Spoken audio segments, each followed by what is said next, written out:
দীর্ঘদিন পরে এই মেহেরপুরের মানুষ ভোটের মাধ্যমে নেতৃত্ব নির্বাচন করতে যাচ্ছে, যেখানে বাংলাদেশে প্রায় 16 বছর মানুষের কোনো ভোটাধিকার ছিল না।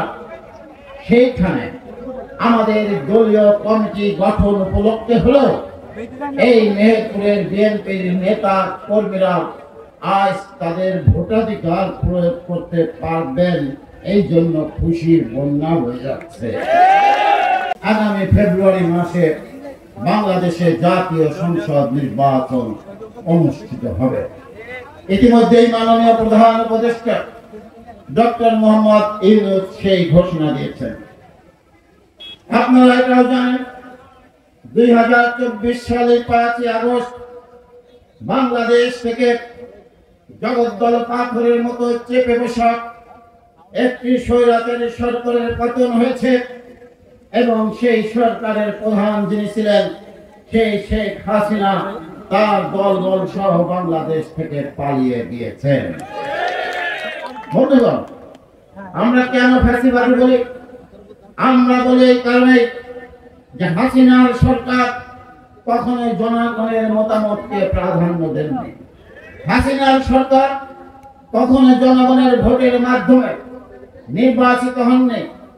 এমনকি হাসিনা কখনো তার দলের জ্যেষ্ঠ নেতাদের কথা পর্যন্ত শোনেননি। অর্থাৎ এক দল, এক দেশ, এক নেতা, এই পদ্ধতিতে হাসিনা চলেছেন বিধায় আমরা তাকে ফ্যাসিবাদ বা ফ্যাসিবাদী বলে থাকি।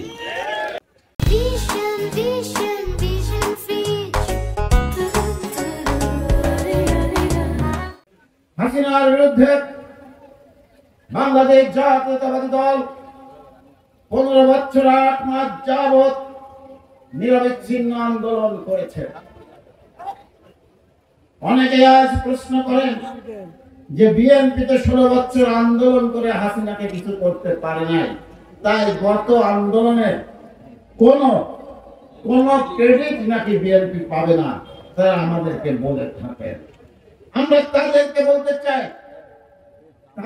বলতে চাই যে পিতামাতা সন্তান জন্ম দিল, সন্তানকে মানুষ করলো, লেখাপড়া শিখাইলো, সন্তান চাকরি পেল, আর বিয়ে করার পরে শ্বশুর আর শাশুড়ি বলতেছে যে ও বেটা জামাই তো আমাদের সন্তান, তোমরা কিছু না।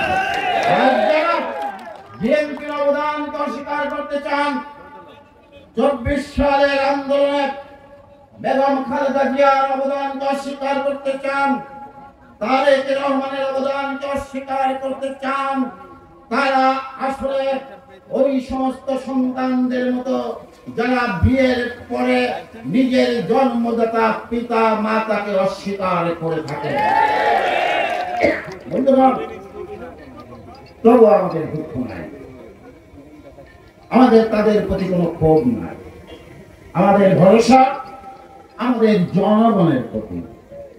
জনগণের ভালোবাসা পেলেই আমরা সার্থক।